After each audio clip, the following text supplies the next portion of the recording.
Right here was a plateau at that level, and back in 1860s they found gold, and it's rumoured to have been one of the second largest gold find in the world. So when you say sluicing, so they'd use water, would they? They did. They collected water out of the mountains and all of the snow melt runoff, and up the top of these plateaus is actually a collection dam, and they used to sell, the water guys I think made most of the money, but they used to sell the water rights to all of the gold miners down below them, and they would release water gates and spray and wash away the entire hillside. So they've washed, and the town pretty much completely died after the end of the gold mining. So Bannockburn was saved by wine? Yeah, pretty much. This whole region was, to be honest.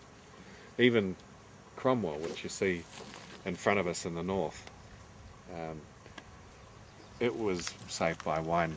After there was a rebirth in Cromwell after the dam was built, or during the dam being built, and then once it was finished, and they flooded this whole valley back in the early 80s, and I think it filled completely by mid 80s.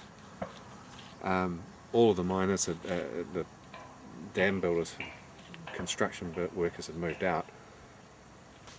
Most of Cromwell emptied out, and a lot of the housing was temporary government housing. They picked them up and they moved them.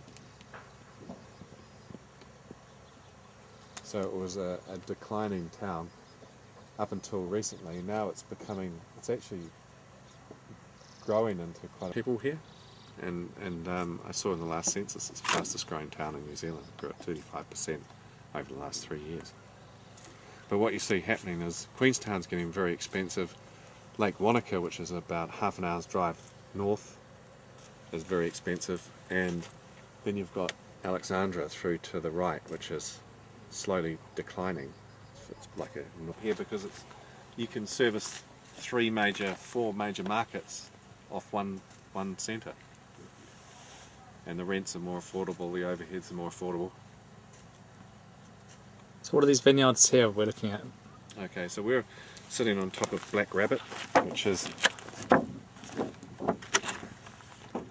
winemaker's personal vineyard. That's the hillside one. This is the hillside we're on right here, and this one is a development vineyard. It hasn't come into play yet. It's just been planted last year, but that's part of this vineyard as well.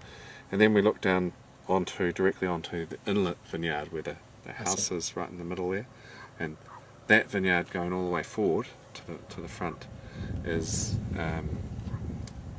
Matt's brother, James Dicey, and he's a viticulturalist. Then we move through to the vineyard right in front of us, in front of that silver roofed house, which is called the Redback Vineyard. That's one of our original founding vineyards from one of our original shareholders.